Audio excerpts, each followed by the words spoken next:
Evening, and I welcome you all to our session 2 of DSA Diaries, that is loops, arrays, string, and number. So, for this session, today we have with us Kshitiz Verma. Just a quick intro about Kshitiz.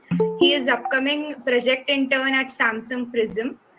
He's problem setter at iMocha, and he's incoming software developer at Ion Group. More about the CodeChef profile of Kshitiz. He is winner of CodeChef Creator Contest, and I guess he's best fit for today's session. Uh, I hope you enjoy all and learn a lot. So yeah, over to you, Kshitiz. Yeah, I'll just share my screen.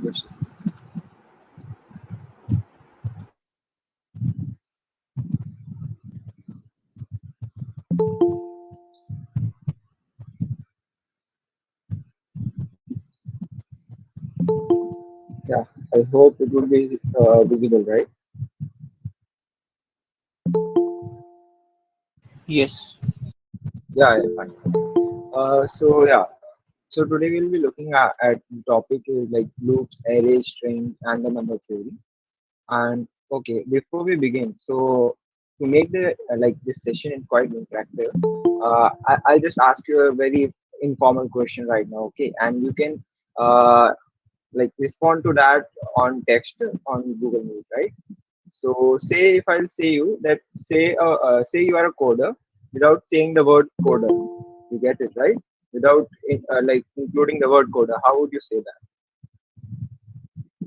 that? I'll just look at your responses. 1 second. Yeah. So okay, using asking numbers. Okay, fine.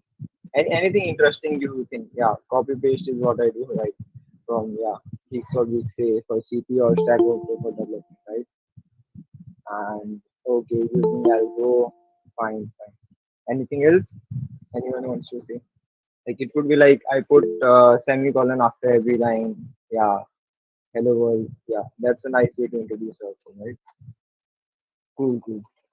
So yeah, any point of time if you like having doubt, you can text it. So if you'll text in the meet, I'll have a look at the end, right? Because I will be at the presentation, right? So, but still, if you want to ask in between, you can use your mic, right? Fine. So let's move on. Okay, moving on to why we are here. So as I said, we'll have a loops basic introduction, how it works. Then we'll have arrays and basic like most of the functions which are very much useful in your CP and as well as in any question, right? The basic ones which are mostly used, basic function. Similarly for the strings, we'll have all the functions and what's the difference between string and the character array and all such things. And after that, we'll have a question over all these three topics combined, say loops, arrays, and strings combined. And then at last, we'll be looking at the number theory. And today we'll be covering few algorithms. As you know that there are various algorithms inside the topic number theory. But today we'll be covering Euclid's algorithm, C of Arithmetic, and Williams algorithm. And I'll be sharing some resources and other algorithms which you can learn after the session. And I'll also be giving you the practice problems which you can have a look after the session. Fine. So moving on to our first topic, which is say loops. So what basically loop is a like sequence of instructions that is repeated until a certain condition is reached, right? As the term itself loop suggests us. So what happens is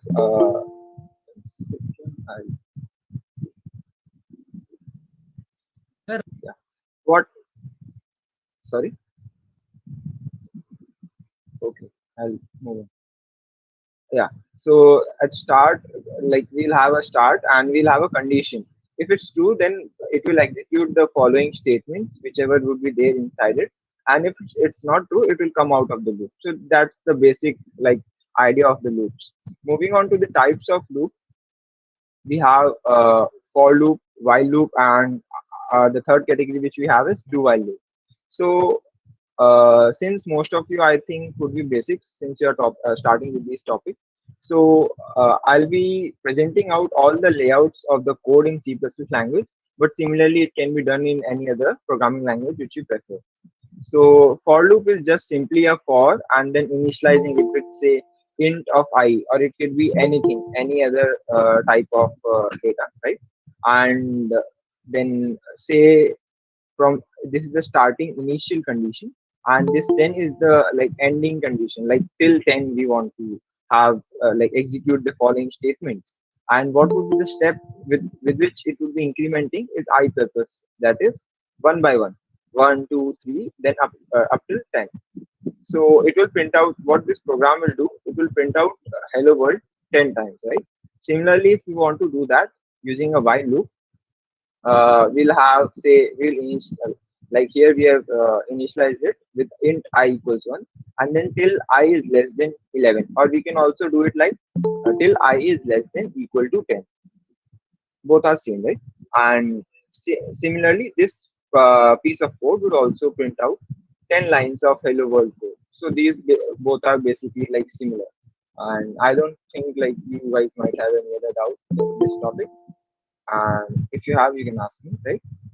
Then moving on to do while loop.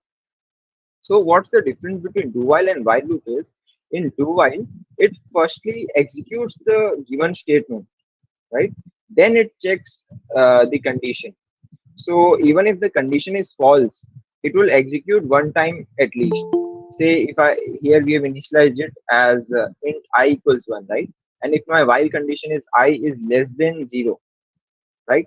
So even though the condition is false, but this statement would be printed once, and then in the next iteration, this like this loop will not work because of this while condition. So what I mean to say is, one time execution is confirmed, and rest it depends upon the condition which we are fixing here, right? So this was all about loops. It's a pretty basic and short topic. Now moving on to the more important parts, say arrays. So arrays is a very basic data structure which you'll encounter whenever you will be like entering or started, you'll start studying DSA, right? So what basically array is the collection of similar data types. So yeah, it doesn't have like on zeroth index it will have an int type of data, and on one index on first index it will be having char type of data. So that's not possible, right? It will be storing a similar type of data in a continuous memory location. So what array does is, whenever we initialize array, it takes the like memory size from the in the main memory. It takes the continuous locations in that memory. So say if it's an int type, if the address of the first one is say 1, then the address of the second one will be 5, since it stores it takes a space of 4, right? So in that way it stores the data in a continuous manner. So, and one thing to remember here is the indexing of array starts from 0, not 1. So that you guys might know. Then yeah, so it can be of any primitive data type, say int, float, double, char, or any primitive data types, right? And yeah, moving on to some basic array functions, and you'll be using quite a lot of these functions. Okay, everywhere in your like any basic programs which you'll be writing in your say basic DSA questions or CP questions if you're using array. So the very first one is like let's start with the basic, how to like initialize array with a specific size. So say it's of int data type, okay, and so that's the data type of the array. So it will be storing all the integers in it only, and it is the name of the array, and this is the size. 10 is the size, okay. And if you want to like initialize the elements also without specifying the size, so that's the second way, int array and the square brackets, and whatever elements you want to initialize it with, you just mention it out inside the curly braces, okay. And then suppose say in the first array, this one we know that the size of the array was 10, but in the second like this array one, we don't know the what is the size of the array. So in such cases, if you want to find the size of the array, so how we can do that? So the basic logic is we can divide the size of the array with the size of the first element. So why we are doing this is size of the array would include complete size of these all four elements, and dividing it by the size of a single element, right? It will give us the total number of elements. So it would be like the size of the four arrays, four elements divided by the size of one element. So it will just definitely give us the size of the array, which will be four. Now the second most important thing inside the array is this mem set. So what it does is, suppose in DP problems further, let's just say in DP problems, sometimes we need to initialize the whole array with say false condition or zero condition or one, or let's not say just the DP questions, in any kind of situation, right? You can face any kind of situation where we are just initializing the array, and it's a very long array, and you need to like initialize all the elements of that array with any particular value. Fine. So you can use the function of memset. I'll be like showing you the practical also by running the codes. I'll just explaining you what the functions are as of now. So how the memset like syntax is memset, and then the name of the array and the value which you want to initialize it with, and the size. Like what's the size, like till what elements you want to initialize the array with. So we are just mentioning the whole array, right? So if you want to initialize the whole array with zero value. Now, the like suppose if you have an array and you need to find out the maximum element of that array, these are just a simple functions in for which you don't need to write for loops. Suppose if you want to do the same function of like initializing the complete array with zero, so how you would have done with a for loop is you would have write for then till I equals this to the size of the array I plus plus, and then initialize all those values with zero. So that's a we can do that in that way also, but that's a pretty long way, right? So these are just one line functions which you can use in your like day-to-day programs, whichever you would be writing. Now to find out the max element, the syntax is like since it's a pointer based, you just don't need to get in depth into it. So but the function is pointer max element, then name of like the initial address of the array. So if you don't know, the array name itself stores the initial address of the array. Okay, I'll repeat it again. The array name itself, this array one itself, stores the address of the first element of the array. So if you guys know the pointer concept, if you will point the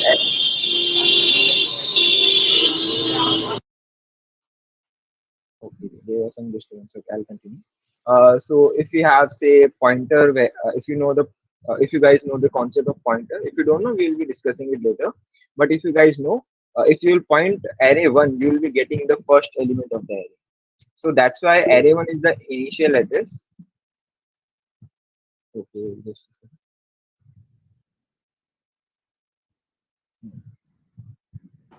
Okay. We'll be covering vectors. Just a second. I'll be mentioning that. Fine.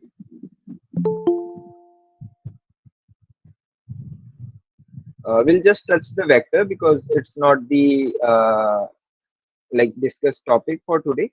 We'll just that I'll just leave it to you guys. I'll just introduce you, and it's a pretty simple. If I'll just introduce you, and you can look into it. Right? It's very similar to arrays. Okay, so I was at here like max element, and this is the ending like ending address of the array. Since I mentioned that array is a continuous block of memory, so if I'll like add the size in the array's first address, I'll get the end address, right? So that's basically like denoting from here to here. I need to find the max element. So if you like, and the same in the similar way, we can have min element instead of max. syntax. If I write min min and underscore element and the same syntax, then it will give me the minimum element of the whole array. Okay, so I hope that's clear. And the last one is sum. Again, this thing can also be done using a for loop, right? You can initialize, say, from I equals 0 to the end of the array, and you'll just plus it, sum plus equals, and all the elements will just add to the that sum variable, right? But if you want to do that in a single line, it saves a lot of time, right? And so you can use accumulate function, accumulate array one and like the ending address. And what this zero is, okay, zero is my starting sum. If I'll write zero, then it will give me like zero plus all the elements. If I'll write one, then it will give me one plus all the elements. So this is my initial sum, and whatever I'll be getting inside this sum is the my final sum of the whole array. Fine. So let us just quickly. Uh, okay, I'll mention vectors also. Then I'll run the code.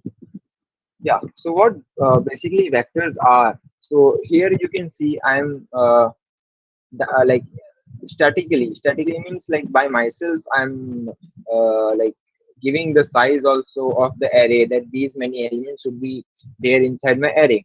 But what vectors are the dynamic arrays. Dynamic terms means that you don't need to pre-specify like these many elements, for these many elements I need the memory, right? If I'll say here array 10, then if I want to include the 11th element inside this array, I cannot do that because I have only the space for 10 elements, and I cannot store the 11th element now inside this array. So but in case of vector, we don't need to specify any size, okay, and we just can go on adding the elements inside it. So it's kind of a basic dynamic arrays. And another difference is in arrays we can only have a primitive data type. What are primitive data types? Int, float, and the char. These kind of data types are primitive. But in vectors we can store like non-primitive data types. Say what we can say, like pairs. If you go into like STL is a standard template library. So it's a part of vector is also a part of STL and C++. So you can store non-primitive data types too inside the vector. I'll run the code quickly to just show you that. Uh,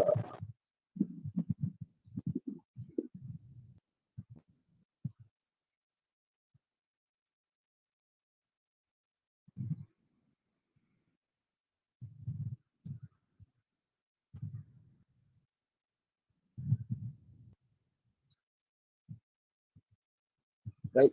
Uh, so like this is the same piece of code which you discussed right now, and we'll just see the output.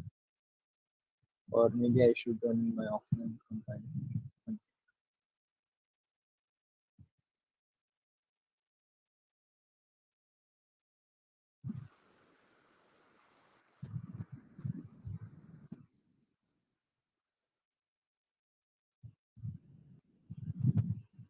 Okay.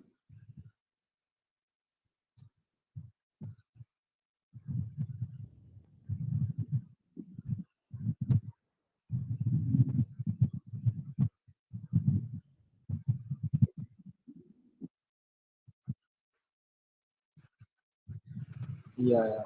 Yes. Okay. Yeah, okay, it's working fine. Otherwise, I would have just moved on. Okay. So if next time yes. Before that, like this was the initialization, and to see like it's giving me max element equals 40 in my array, which array we search it for, array one. So here is the array one, and my maximum element is 40. Similarly, I said you earlier, right? If you want to find out the min element, so we can use min, right? Min and then element. Don't look at here now. Okay, I'll change that too, and just run it. So this time it should give me 10, right? Yeah. So you can see it's giving me 10. So these are like the pretty basic functions which you have discussed right now. Then, uh, okay. So now a question for you guys. I've already hinted out this right now while explaining arrays. Could you tell me like what would be the output of this program? I'll give you 2 minutes. Can you think of like what would be output of this program?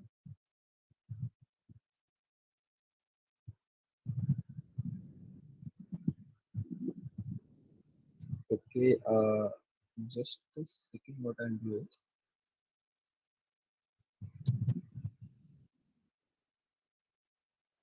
okay, now it's very small. Still,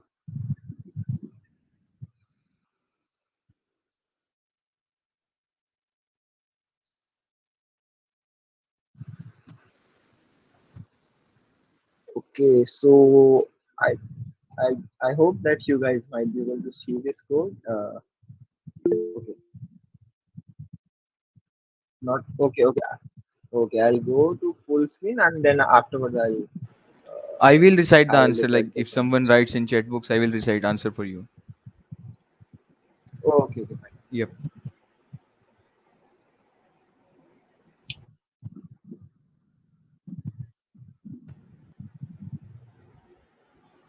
So So Shreya has element like written 5, 5, and 7. 5, 5, and 7. So Shreya, like the very first element is wrong. Like this could be, if you look at it, a of 0. It's not 5, right? I guess like you have missed out this. Okay. So let's check your answer. Like I'm guessing that you have missed out that. I'll checking from the second one. So a plus 2, she's saying 5. Okay, it's fine 5. Then it's also 5, and this, yeah, you're correct. I think that you might have missed a of 0. So yeah, so the answer is 2557. I'll be explaining you now why. So like 1 second. Yeah. So the A of 0 is pretty clear, right? Good The evening, first sir. element. Yeah, sorry. Sorry to interrupt you, sir. I got this link from my friend. Sir, can you tell that why we have this meet for? What are we doing here? Okay, so this is a DSA Diaries event of CodeChef CDC Yes, chapter, sir. and this is a DSA Diaries event of CodeChef CDC chapter and UMIT chapter. So today we are teaching loops, arrays, strings, and number theory. So like if you are interested in learning DSA, you can stay here. Otherwise, you can leave the meeting. Okay. Yeah, Is it of any particular college? like we are from CDC Landra and UMIT Mumbai. So if you are interested in learning DSA, then you can stay here. Otherwise, it's your choice. And which topic we are doing here? DSA. Loops, array, string, and number theory. Okay, fine. Yeah. Oh, okay. So so yeah, first element is like A of 0. That's 2, and then I already mentioned like right now. So A, which is the array name, stores the first address. Stores the first address. I pointed out in my previous explanation. So A is pointing towards this first address. Sorry, address being 1, and then 2. I am at this address of 5, like the element 5 where it is stored. And to like it's a pointer concept. So if you like point towards the address, it will give you the element.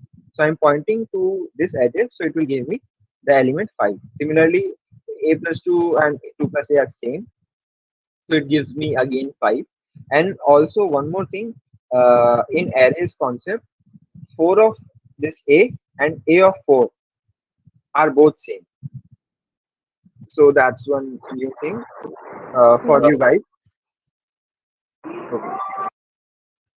we are using bitwise operator. No, no, it's not a bitwise. Like it's that Left shift and right C, shift. Those yeah, operators. no, no, it's a C plus plus syntax, right? C out, then we mention this. It's a Okay. syntax. Okay, okay, yeah, right. So not a bitwise. Okay.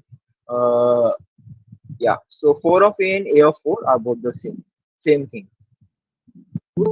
Then Now moving on to the strings, and yeah, so like arrays and for loops, and these are like pretty simple topics, and there's not much in depth for in terms of programming. Like theoretically, there are some few more concepts, like these small concepts, uh, which once you start exploring, you easily get to know them. So now moving on to the strings concept.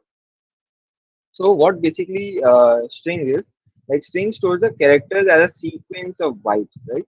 So in character array, say we have a character array, but it stores single element, right? If we initialize the array of character data type, it will be storing single characters in one location. But string is like collectively like those sequence. There's a sequence of bytes, right? So it forms a string. All the characters collectively they form the string. Cool. And one more like basic difference is like in the character array, it is terminated by the null character. You guys might not see like while you will be initializing, say you will say that okay, I'm initializing character array by name array, and I'm in that I have elements a and b, and I'm not able to see any null character. But by the like what's happening behind the screen, what the compiler does is when you're initializing the array character array, it ends the array by default with a null character.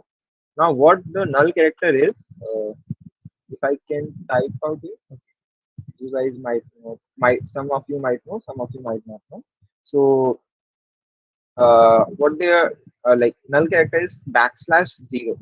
Okay? So, like that's the null character by which it's ended. Okay, and in some languages it's also same like null or it's nullptr.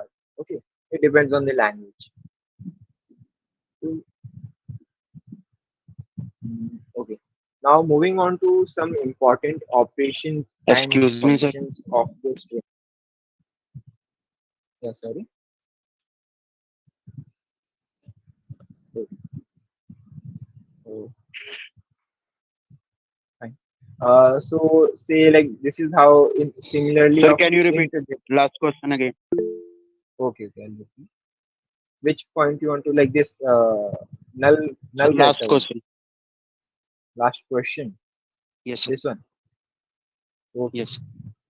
So this one is like a of zero. That means we are pointing like we are getting the zeroth index element, right? A of zero. So that's two. Then a of like if you know the pointers concept, so that was like that's why I included this one. It's a tricky part.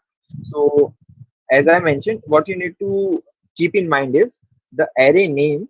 That array name, stores the initial address of the array. So you just keep in mind that it's a concept, right? That the array name, that the array, right? It stores the address of the initial element. So that would be address of two. Okay, as I mentioned, array is a continuous block of like when we initialize, it gets a continuous block of memory, right? So a stores the address of two. Now we are adding plus two. So we are going to the address of, since it's a continuous memory, right? So there is nothing in between two and four. So the next one is four. That is plus one. And plus two is my like fifth like five wala element. That is my second index. So I'm at pointing at the address of my second index. So the element at my second index address is five. That's why I'm getting five here. Similarly, a plus 2 and 2 plus a are same. So again, I am pointing towards the same address. So again, I'm getting 5. Now you can, this fourth part, you can take it as a syntax. So as we know that the syntax to get the element of array is a and that the index. Similarly, another fashion of writing it is 4 of a. 4 means the index value and a is my array name. So these are like two different types of getting the elements of the array. Right. So I hope it would be clear. Okay, sir. So, Thank you. so now moving on to like some important operations and functions of string. Like these are like if you'll be solving basic DSA problems in for interviews also, right? And if you are getting the topic of string, at most you'll be using these kind of functions, or maybe function. I'm talking about functions, okay? So you might use three, four more, but these are kind of enough. And further, you'll be like there might be many more, and I also use many more, but these are like the basic ones. And once you'll be start like you'll be practicing questions, right? Then you'll be searching out on Google, right? How to do that and how to get this in strings, right? Then you'll be exploring more things about string. So it all starts with basic, but when you try to explore it, you'll get to know more. So I'll be telling you the basic ones. Now to initialize the string, we write the string, it's a string type and the whatever name you want to give. So string str, and another I am declaring str2.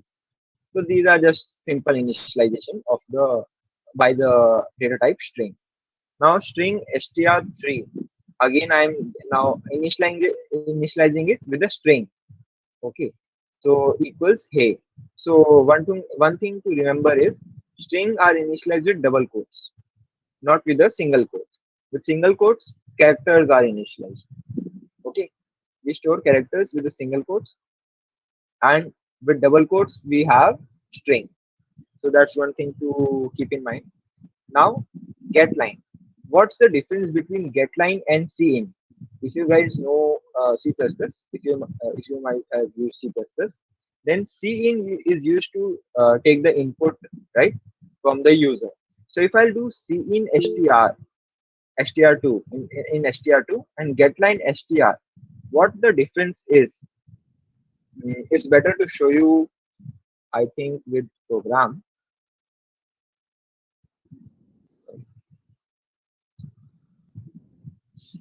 Where was I?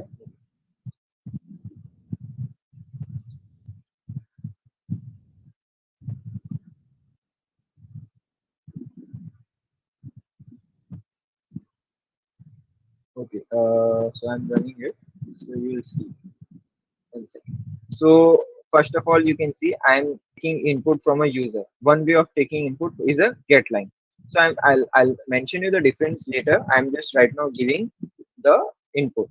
Say hello there, right? And enter. Now this cin str2 is going on right now. So whatever I'll be in, like giving the value, it will be stored in str2. So suppose here again I'll give hello there, how are you? And then I press enter. So keep everything, like I'll be explaining, like this is all because of the further program. Ignore it, the highlighted part, ignore the highlighted part. 1 second, right? Or I should have commented it. Oh, no problem. So look at this part. Okay, I'll highlight this. So this hello there was my string, and hello there, how are you was my str2. Now when I am here, you can see cout, right? I'm doing cout str and str, then cout str2 is my str2. Now with str I'm getting hello there, I'm getting the whole line because of get line, because I was taking the whole line. That is why I'm getting the whole line as the output in my string2. Whereas while I was using cin, it just took the first part, that is hello. Why this happened is, whenever you will be using cin, so it will break at the space. Okay, whether it's a space or whether it's a enter. So right, whether whenever there is a space or an enter, like it will take up to that only. That's why str2 was storing only till hello. So these two, like these both of these things you might be using in your day-to-day program. Sometimes you need to take the, like the before space, right? The first continuous string without any spaces or something. Sometimes you need to take the whole line. So at that time you will be using this get line uh, function or type, like that, right? So what getline syntax is, getline cin, and then you mention in what you want to store. I wanted to store in str. That's why it's storing in str and cin str2. So that's the basic thing. Okay, so that was the difference between getLine and cin. Now moving on to str3. Now what I am doing here is, you can look out here, plus equals. Okay, so what plus equals means is, I'll further simplify out it for you. Where was it? Okay, so this line is same as,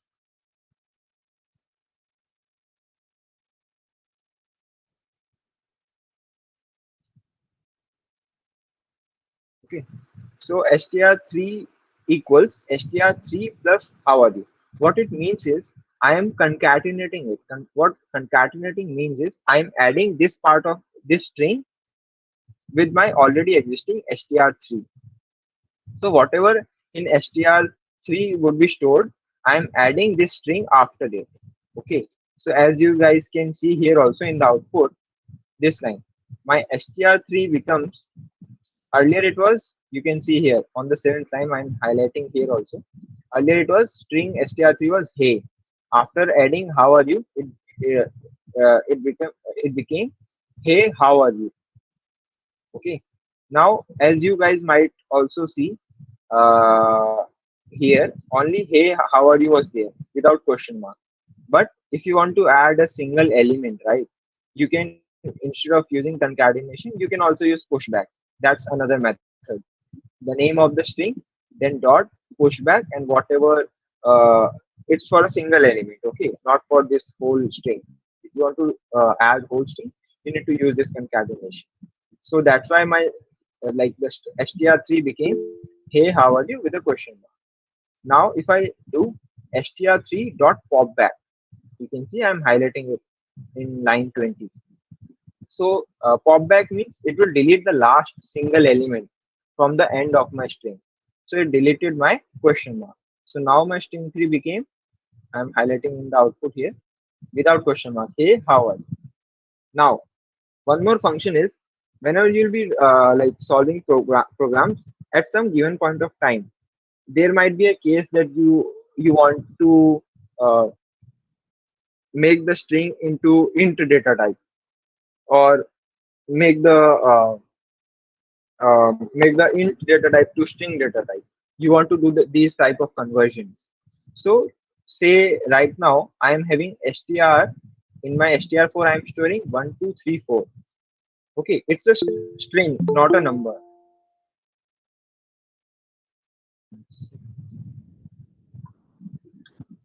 Okay, uh, can you use that in C? Which thing? This stoi, all these things? No. These are for C++, and all of these come into STL libraries. Okay. So, and to include all the STL libraries, uh, till now you guys might have been using hash include iOS stream, right? Hash include and iOS stream. But to include all the libraries at one go, what you can use is this hash includes bits slash stdc plus plus dot h. So it's a library which includes all the STL libraries and basic ones, right? So it's all in one pack. So you can just include this and go on with your program without worrying that I need to include this library also, I need to include this library also. So it's a pretty easy one. Fine. So yeah, I was here. 1234 is a string, and I need to make that as a integer.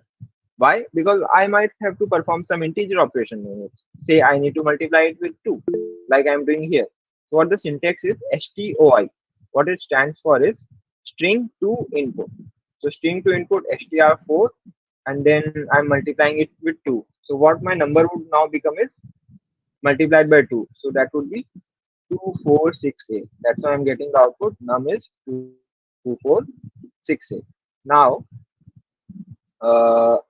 okay. Now we can convert this string, sorry, convert this number. You can see here, right? Num to string data type. So how we can do that is using the syntax to string, to underscore string, and the integer, right, which you want to convert into string. So it becomes to underscore string, then num. So, and if I need to access any particular element of a string, I can use the index. Okay. So what's the str4 of 2? My str4 was 2468. So what's my second element? It starts with 0 indexing, right? 0, 1, 2. So my second index element is 6. That's why I got 6. Now suppose at any given point of time you want to convert the whole string in upper cases. So it's a simple syntax: transform and the beginning address. Say str3 begin. It points out to the beginning address, and str3.end points out the ending address. Again, it's a kind of syntax. You need to mention the starting index and then two upper for converting the whole string to upper cases, and two lower. Similarly, the whole thing, yeah. So the whole thing remains same. Just two lower comes if you want to convert the whole string to lower cases. So you can see here, hey, how are you? Became into whole caps lock, like whole upper cases, and hey, how are you? In the next line became to lower cases. Now, if you want to find out the length of the string, the syntax is str3, whatever the string name is, dot length. So you can see the length is 15. And to find out the substring, what substring is, any part of the string. Say my string was, hey, how are you? And I need to get the first 7 elements. So you can see H is 1, 2, 3, 4, 5, 6, 7. So till hey how there are 7 characters. So that's why if I need to get from 0 index to 7 index, like till 7 element, not index, 7 element. So the syntax is str whatever the name is, and the substring sub str. So that's why I'm guessing this getting the substring at hey how. Okay, so I'll be sharing you this doc and everything. If you want to keep the syntaxes in mind, or you can just Google it out. You'll simply get these all those syntaxes, right? Okay. So I guess we should look this question at the end if we have some time, or एक बार right? फिर से यार बोले Sorry. Okay. Good. So we'll move on to number theory, and at last we'll be picking out the questions, right? Good. So the very first algorithm which we'll be looking. So is there any doubt as of now? So I can in these three topics, so that I can clear. Okay. No, sir. Okay. In comments, I'll read out last few comments. Is getline same as scanner? Yeah, it's same as of like cin. Then getline takes the whole line also with the workspace, right? Tool and printers can be used in C++, but they are not. Yeah, you can use that, but they are not recommended. Fine. In fact, I'll just mention out one thing to you. If you look out to many competitive programmers, right, to their codes, so you might find out like in the top ranking, right, after the end of the contest, when you look out to the solution of top ranker solution, you might find out that they are using C++, but they are using printf and scanf statements. So why they are using is, it's not kind of recommended, but what the reason behind is, printf and scanf are faster than cin and cout. You can look out over net also. So printf and scanf is more faster than cin and cout processing. So that's why in C++ you can also use printf and scanf. It's based on your like need. Then there's a difference in quite milliseconds. But say if you are working in some development and there are millions of users using it, so that quite millisecond also makes a huge impact. So you might not see it in CP, but I'm mentioning just out the reason. Then why we have used scope resolution operator in transform function? Okay. So it's like, I mean, as I mentioned, it's like whole part of the syntax. So yeah, there's nothing more in it to explain, I guess. Okay, CPU development we can look at the end. Let's move on to the concerned topics of today. So I'll quickly wrap up these few theorems which we have decided for today. Euclid's algorithm. So what is the work of Euclid algorithm and why we are studying number theory is these small theorems, or we should not say theorems, these are basically theorems, but in terms of computer science they becomes algorithm when we write code for it, right? So these small logics we can consider them as logic, can be used in our, say, you'll find out these in a long question. Suppose you are participating in any XYZ online competition, okay, and in online rounds, say code chef or code courses, there you might not find the exact question on based on these, like, yeah, you need to find out the prime numbers. No, I'm not saying that. I'm saying that it would be a part of the whole question. Like in some part you need to get the prime number, then you need to process it for some other logic, so it goes on, right? You combine all different logic, so it might be a important part of the question. uh, I heard some notification, that's why. uh, yeah, so as I was saying, so this would be come handy. Like think of it as tools. You have these many tools with you which you can use in any XYZ program, right? These are your weapons to, like, solve any question, or these are your tools. So understand in that way, in that sense. So what Euclid's algorithm is, Euclid's algorithm is basically used to find out the GCD, as you guys might have studied in earlier classes in school also. What GCD is, greatest common divisor. As the name suggests itself, you have two numbers and you need to find out the greatest common divisor. Fine. uh, Two things I'll mention out here.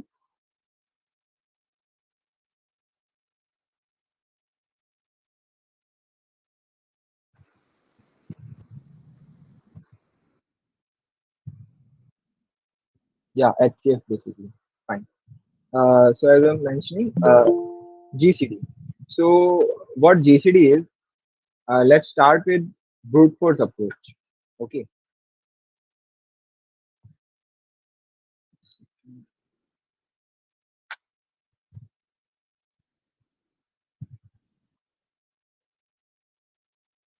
Let's start with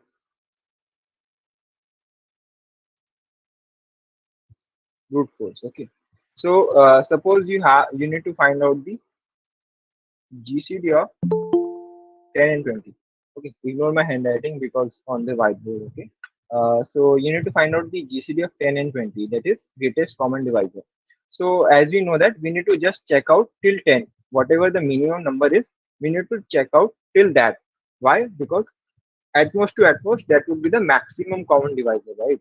Greatest common divisor. So say 1, 2, 3, 4, 5, 6, 7, 8, 9, 10, and you're checking till 10. So what you need to check is whether it's a brute force approach, right? So you will check till 10 completely one by one, and you need to check that whether it's dividing both the numbers or not. So yeah, one would divide it. So we say that till now one is the common divisor, sorry, greatest common divisor. Then two, yes, two is the two also divides them. Three, it doesn't divide them. Four, it doesn't divide both of them. Not all. Yeah, five divides them. Six, no. Seven, no. Eight, no. Nine, no. 10, yes. So suppose you have a variable by name GCD answer. You'll be keep on updating it. When you'll find out one, you'll initial uh, put it equal to 1. Afterwards you'll put it equal to 2, then you'll put it equal to 5, then you'll put it equal to 10, and at last you'll be having your answer as 10. So that's basically GCD, which is the greatest common divisor. So it's a brute force method, right? But suppose you have a very long range. So it might become a problem for you in terms of time complexity in some problems. So in that cases, what we use is Euclid's algorithm. So let's see what basically Euclid's algorithm states. So before starting, there's two things that Euclid algorithm says is that it states that GCD of A comma B is equal to GCD of B comma A mod B. This is the first thing, and the second thing is GCD of A comma 0 is equal to A. These are the two things which you need to keep in mind with the GCD theorem says. So this could be a recursive case. This could be a recursive case, and this could be a base case. What is recursive case? Recursive cases, because you can see, right, GCD is again calling GCD, so it goes on again and again. And if we are writing the recursive function, and this is our base case when it ends, because GCD of A comma 0, whenever we encounter 0, its greatest common divisor is A itself, right? Okay. So yeah, using these two concepts, we will be like, let's dry run a program. Say we need to find GCD of 10 comma 16, so that you get to know like how it works. So GCD of 10 comma 16 is, I'll keep the functions here. So yeah, what it states is B, so it would be GCD of B is my 16 comma A mod B. A is 10, 10 mod 16 is 10, right? So what it does is, in the very first case, it puts the greater element at A position and smaller element at B position. If initially it was this case, then it would not have been any problem. Now moving on, again we'll do the same thing. So it will be GCD of B. B is my 10, comma A mod B. A is my 16. 16 mod 10 is 6, right? Then again it would be GCD of B. What my B is 6, and it would be 10 mod 6. 10 mod 6 is 4. Then again moving on, B, I'll put out here B. B is my 4. Then A mod B, that is 6 mod 4, which is 2. Then it becomes GCD of B. B is 2, comma 4 mod 2. 4 mod 2 is 0, and this gives out me 2. So 2 is my answer. So in this way, GCD works out. And to look out at the program, the same thing which I said right now. Suppose we have a GCD function by name GCD, int GCD, and there it's given two numbers, int A, int B, and this is my base case. If A equals 0, okay, if any of these one is 0, say if A equals 0 or B equals 0, say because if we are writing in terms of A, so we'll be returning out B. So if A equals 0, return B. Otherwise, return GCD of B mod A comma A, which we like looked out right now. Or we can like reverse it too. So to show you a dry run of the program, right? So this is my GCD, and this is my main function in which I'm passing A equals 10 and B equals 16. Then I'm finding out the GCD. So it should give me 2, right? And you can see here GCD is 2. I'll be giving out the practice questions at the last, which you guys can try out later. So if you guys have any doubt in this as of now, you can point out here itself so that I can clear it out.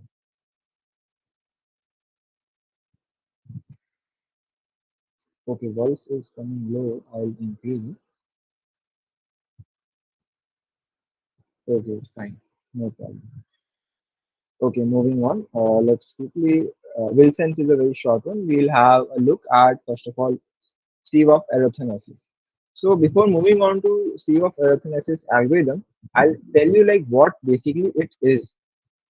Why we need to use this algorithm. Okay, we will go on to whiteboard once again.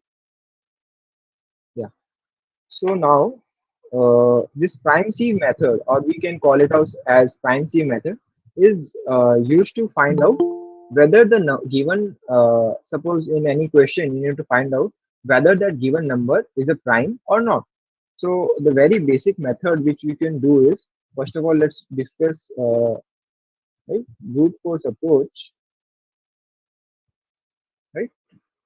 So in brute force approach, say any number n is given to you. What you will do is, for say int I equals 2, because to check prime we will be starting from 2, I less than n, okay, because any what's a prime number which is divisible by 1 and the number itself. So we'll be, yeah, and then we'll be checking out, okay, inside this condition we'll be checking out like throughout from 2 to less than n, say n minus 1.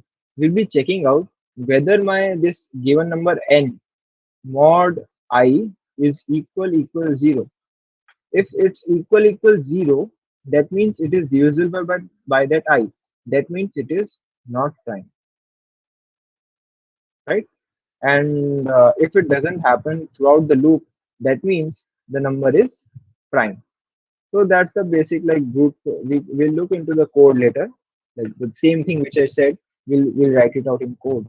So that's the brute force method, checking from like till n minus 1, from initial to the end. So that's the brute force method, right? And its complexity would be O of n. Okay. So you will see that we'll be decreasing the complexity now. Now moving on, like mm, uh, further optimization. Okay. To further optimize it, what I say is, instead of running the loop from I equals 2 to less than n, what we can do is we can initialize the loop from I equals 2 to I less than root of n, I plus plus, and then the condition. So it's okay. Why we are saying root of n? Okay. So why I'm saying that is, let's have a example to explain it out clearly to you guys. Suppose we have 20. So if you need to check that whether 20 is prime or not, I start from I equals 2, and it will be divisible by 2 itself. And thus we don't need to check for 10. Okay. Okay. Like it's basically like 2 times 10 is equals to 20, right? It's based on the factors method. If we have checked for 2 and it's divisible by 2, then we don't need to check for 10, because any number which is divisible by any number, it will have another pair, right? Two numbers when multiplied will give that particular number. So we just need to check out till root of that. And why only root of that, not why not till n by 2? Why? Because n into n gives you sorry, root n into root n gives you n, right? And root n is the maximum which you can get in a factor. Okay. Say again we take the example of 25. So at the max to max which you can get as a number is 5 into 5. We cannot get anything we cannot get anything like 6 into something would give me 25. Okay, that's not possible. That's why we'll be checking only till root of n, and this will solve my purpose. Right? Anyone have any doubt in this? Why we are going till only root of n? So I can clear it right now. Okay. So if it's clear, Then the complexity we can say here is root of O of root of n. So you can see we have moved on from O of n to root of n. So still we have not get the optimized one. Okay. Now suppose now we'll moving on to prime sieve method. Prime sieve of arithmetic.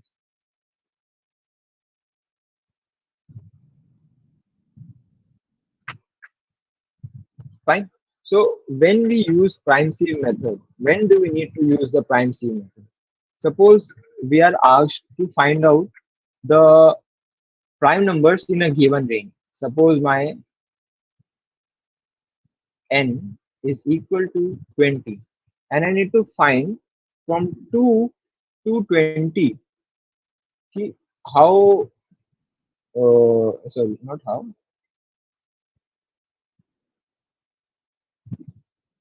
which all numbers are prime.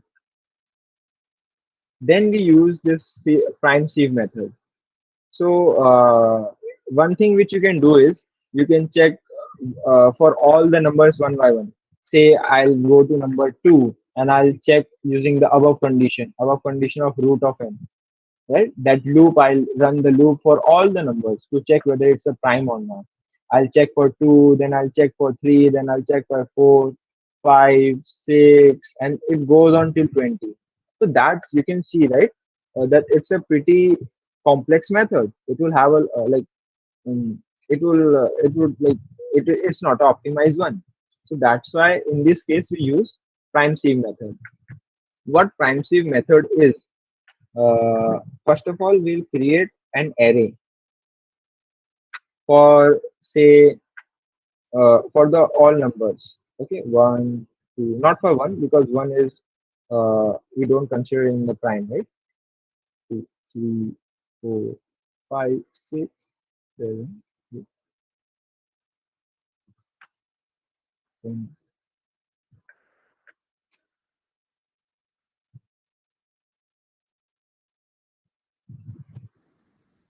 11 12 13.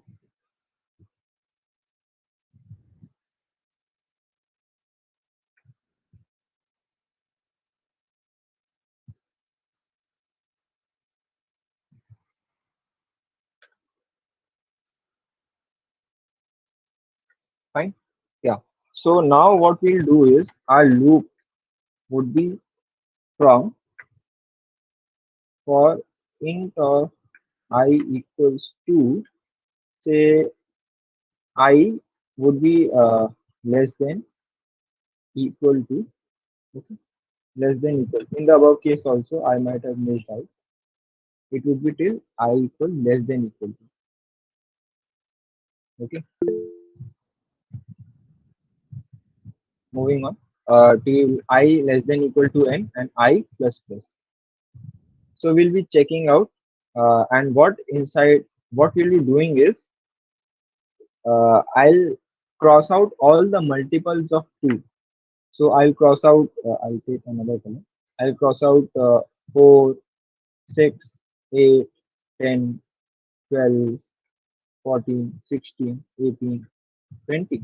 Now moving on to the next number, like not cross out. So what we are basically doing is here we'll use the memset function, which I explained during the arrays concept, right?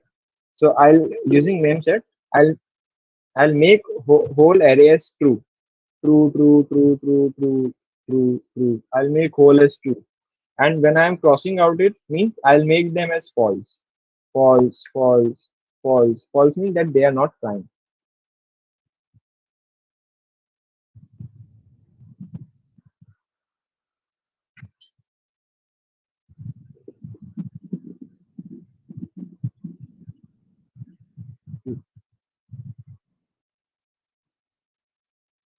Right?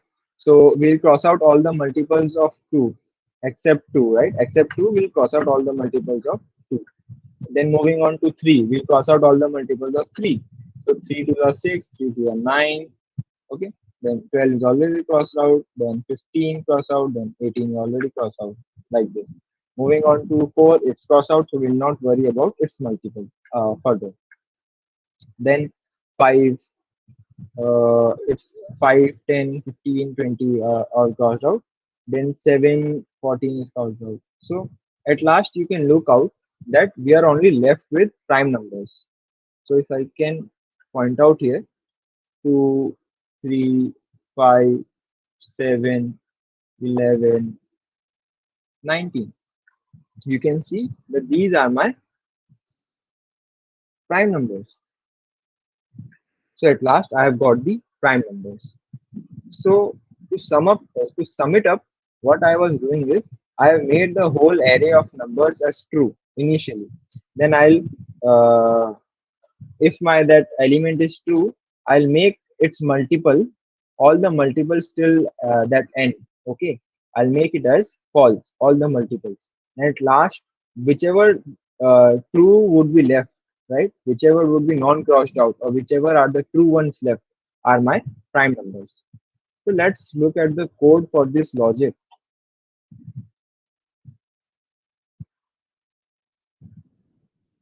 First of all, I'm creating a bool array of prime because as I said, I'll be having true or false. Okay. Then using memset, I am initializing the whole array with true, as I mentioned this function concept in arrays. Then for int I equals to root of n, instead of root of n, the same thing is I square should be less than equal to n, right? I square is less than equal to n, or I should be less than equal to root n. These two things are same, right? That's why we can write it out there as this. And if prime of I, if my that element is true, that means if I'm checking for 2, and if my 2 element is true, then I'll show it in the code so that it's more clear to you.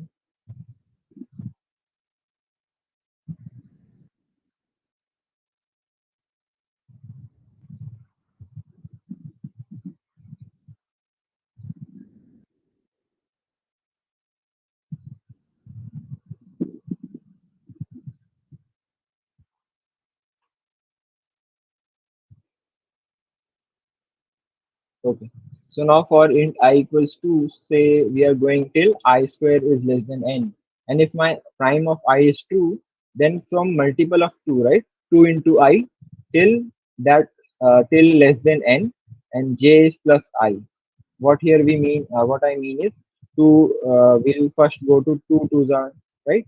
2 2, and then we'll go to 2 times 3, then 2 times 4, right? That's why jumping it out with I, and we'll make all those elements as false.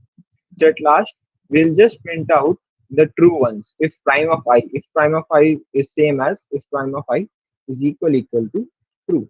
These both things are right. Okay, these are same. So if prime of I, then we are printing out the I. That means we are printing out all the prime numbers. So let's run it out once.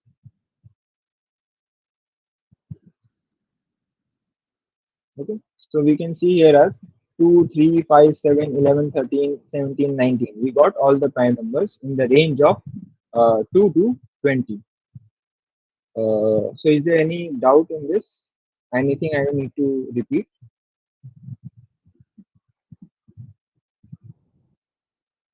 So, no, okay. I guess it would be pretty clear. Okay, I'll ask you a question now. Is there anything you can use to optimize here? Anything you are seeing that you can make a change here and you can make the code more optimized? I'll show you the code. Here it's the and this part itself, only this part which I'm showing you.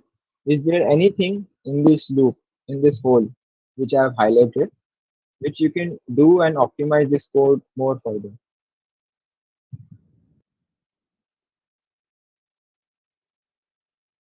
Anything you guys have in mind?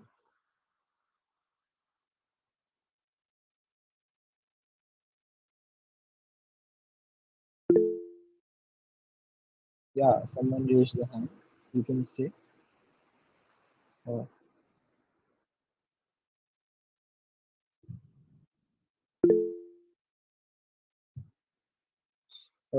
J till n by 2. No, no, no. We need to like we need to cross out all the multiples, right? So if we go till n by 2, say in the case of 20 itself, if we go till n by 2, that would be like 10. We'll be going out till 10. So for 2 ka multiple, we won't be crossing out 12, 6, 14, 16, and 18 and 20. So according to your logic, they would remain as prime. So no, that's not the one thing. Okay, I'll mention it since we are short of time here. So what we can do here is, instead of 2 into I, we can start searching from I square. I'll explain you. First of all, let it sink into your mind. What I did is, for int j equals I square से लेके we are going till j less than n. Why I square? Okay, I'll mention. Since according to this concept, earlier also, right?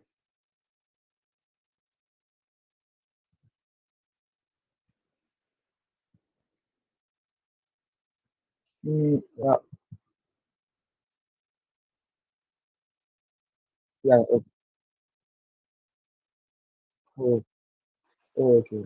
So yeah. So prime. Yeah. So j, we are going from I square till j less than equal to n. Why I square here? Because as I mentioned earlier also, right? Uh, we need to check like we need to check from how should I explain you? Uh, I say as we know that if we are searching for any number n, so we need to just search till the root of that number, right? Because as I mentioned earlier in the previous example here,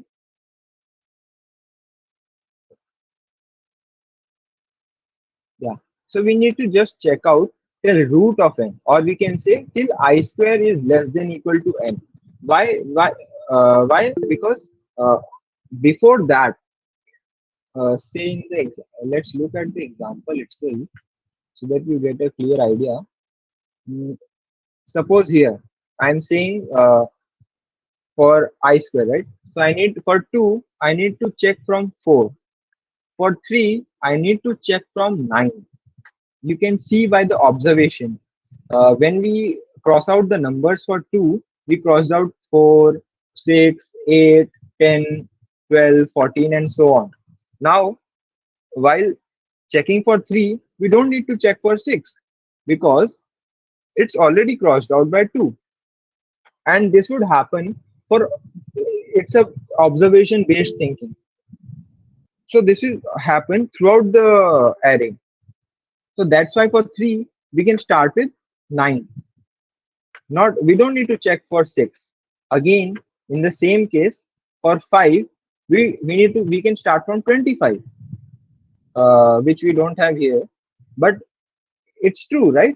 Because you can see from the observation that for 5, 10, 15, uh, and 20 are already crossed out.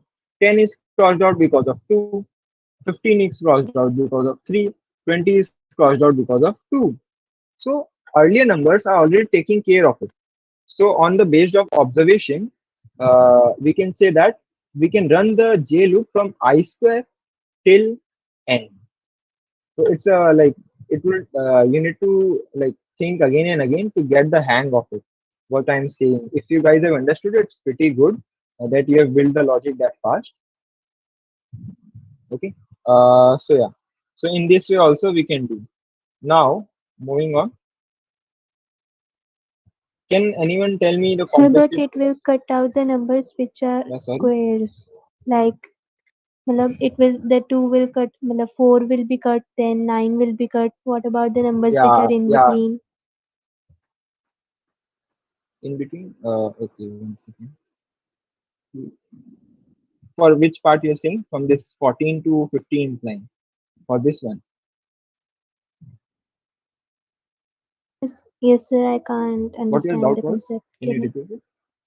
Like if we start from I square means 2 ka square is Okay. 4.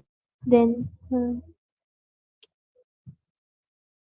then 3 ka square is concept 9, was, then it's the each observation. में We are just starting. Yeah. No, no, no. Okay. We are starting out from 4. 2 square is 4. Then it goes on simply. Then because the further condition is j plus equals I. We are moving step by step of I. That is to explain you again. Firstly we'll go from 2 to 4. Then 4 plus 2 is 6, right? Because it was j plus equals I. Then from 6 we'll go to 8. From 8 we'll go to 10. So it's same. So in 2's condition you will say that it's same as 2 to the 4, 2 to the 6, and it's the same. But for the 3's condition, instead of checking 3 to the 6, we are starting from 3 3's the square of 3, which is 9.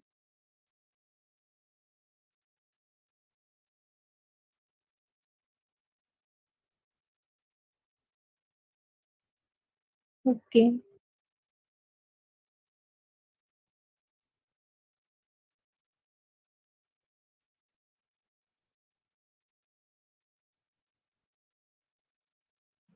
I guess there is some network issue from Kshitiz's side.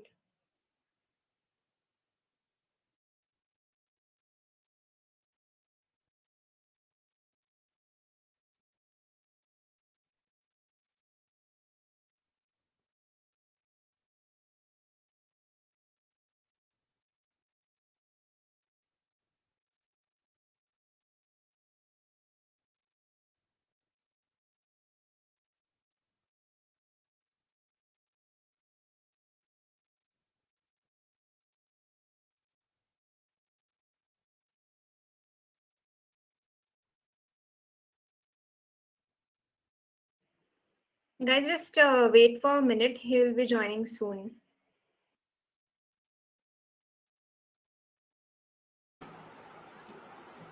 Till then, if you have any doubt, you can ask. Just like we'll try to solve it. Yeah, you can just put it in chat box. Or anything you want to input, give input, like anything, suggestion or anything else.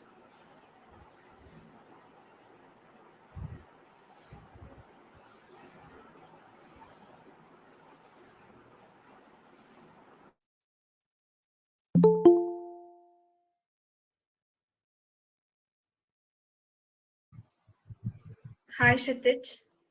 Hi, sorry, I got disconnected. Okay, Yeah, no I'll just problem. I'll just wrap out. Just one last logic is left. So yeah, fine. I was explaining that observation-based logic here.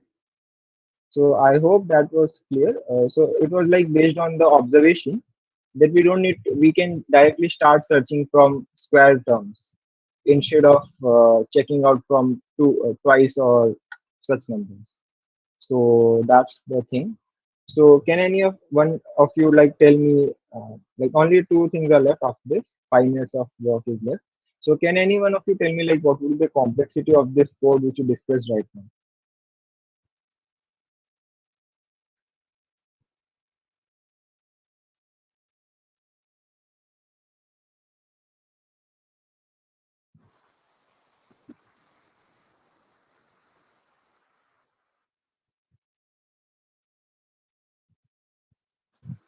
Okay, I'll move with the complexity part. So just a second.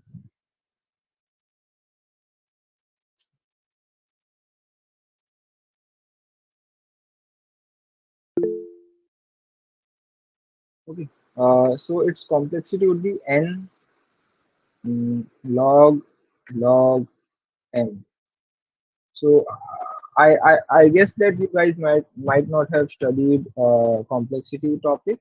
So if you are not familiar with it, so ignore it for now. But I'll tell them for those who know the complexity topic.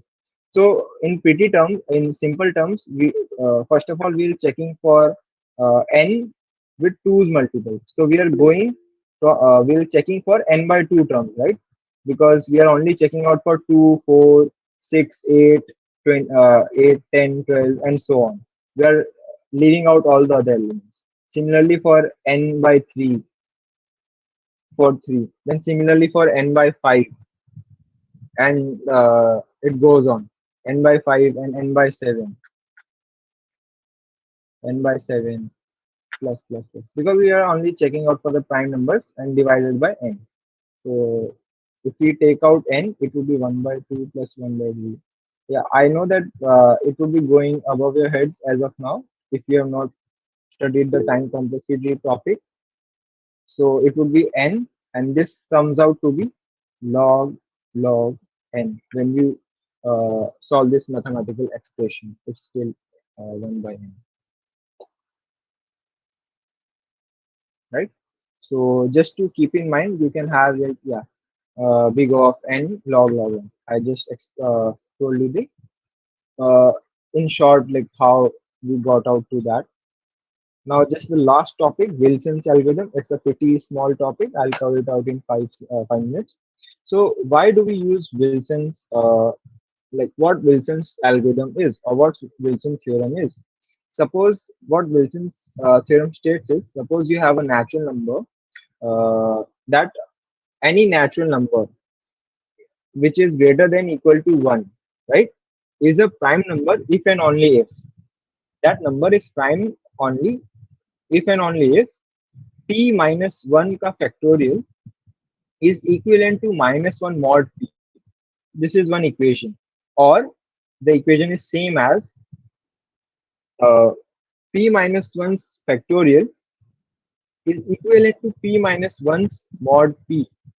So these are just, you can take it as like equations which we are given to you right now to check whether that number is prime or not.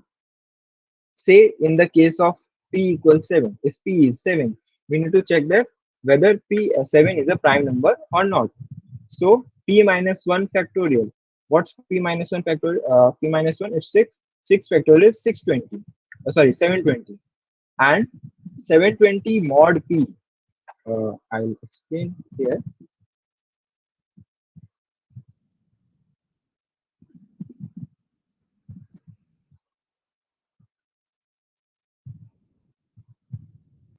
Yeah. So 720 mod p. What's p? P is 7. 720 mod p is 6. Okay. And so we got this one. So 6 equals, now we need to check minus 1 mod p. That is minus 1 mod, what is p? 7.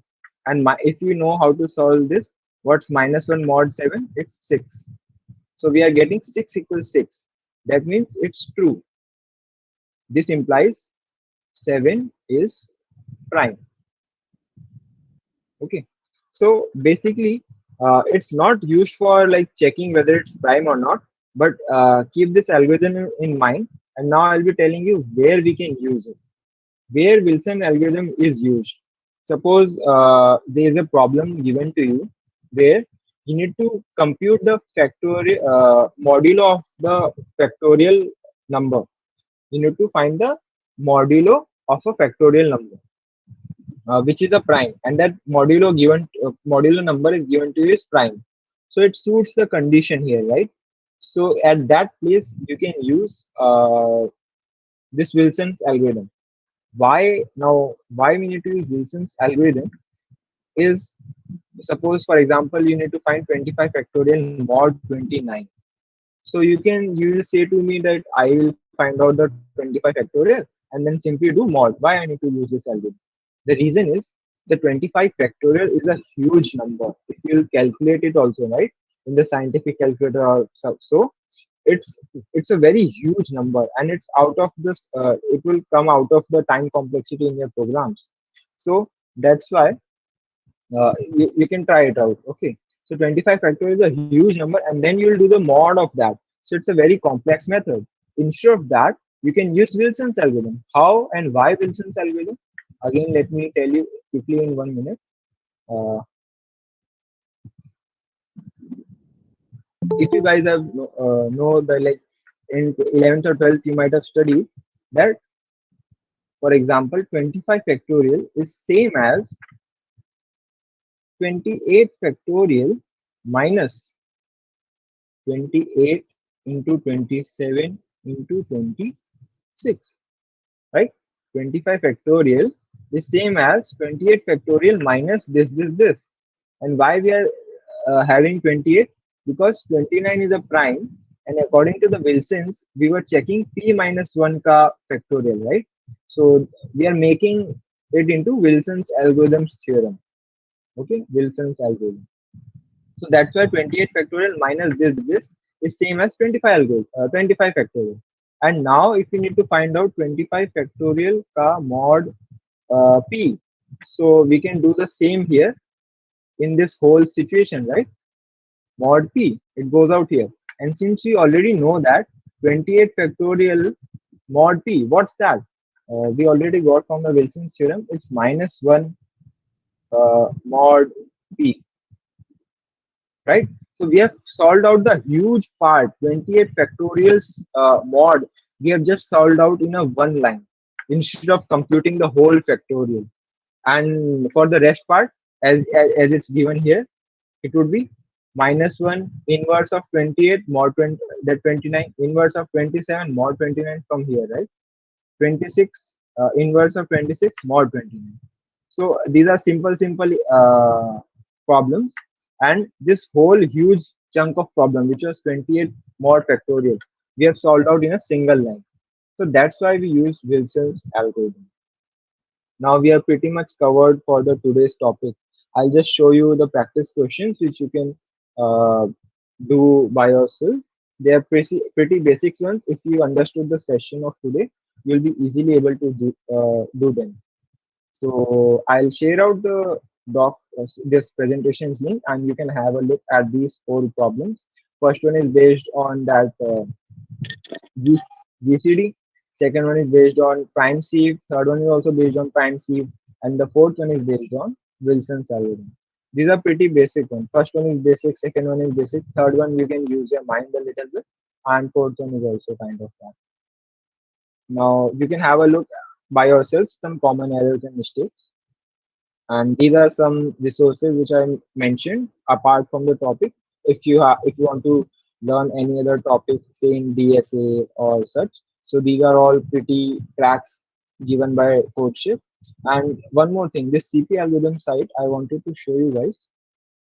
Every other competitive programmer who is into these algorithms and all, it's a like uh, best resource for them. You can see here all the algorithms are given here in a summarized manner. And here, if you like what we studied today, right? C of arithmesis, you can go here and you can see the implementation, every explanation, code, and at last they have given you practice problems for the topic. So if you talk to any of the like good CP person, he'll definitely recommend you. And I'm also recommending you. I like used like I've used this website quite a lot, and it's very helpful. So you can have a look at it. And at last, any questions for me that you want me to address? And I hope that the session would have been quite informative for you. I'll share out the link. No, right? Fine.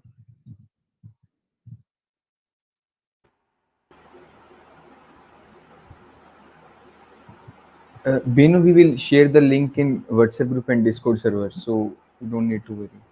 That's good. Yeah. Also, I also gave the like box name in the chat box. Yeah, that's You can great. use that. Okay. I'll stop sharing my screen now. Yeah, Kshitiz, I think it's restricted right now, the document you shared. So you have to give it public permission too. Okay, I cannot stop sharing. You can stop sharing right now, like the doc you shared is restricted to only you. Oh, okay, yeah, Yeah. okay, so I'll change that. Yeah, no issue. You can change it later. Okay, so thank you, Kshitiz.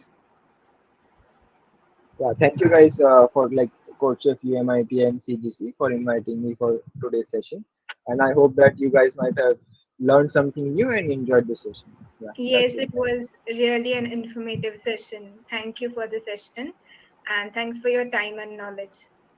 Thank you, Kshitiz. Yeah, thank you guys. Also, one more thing, like we have pasted a feedback form in chat box, so everyone please fill that form so that we can improve ourselves and the speaker will know like how what is it. You can also join you. Paras, you Also, can on hear this me. Sunday, we have a peer programming session on this topic. So, yeah, we hope you join there at 6 p.m. and we'll be practicing, the questions and all from this topic. Yeah, and please fill the feedback form in chat.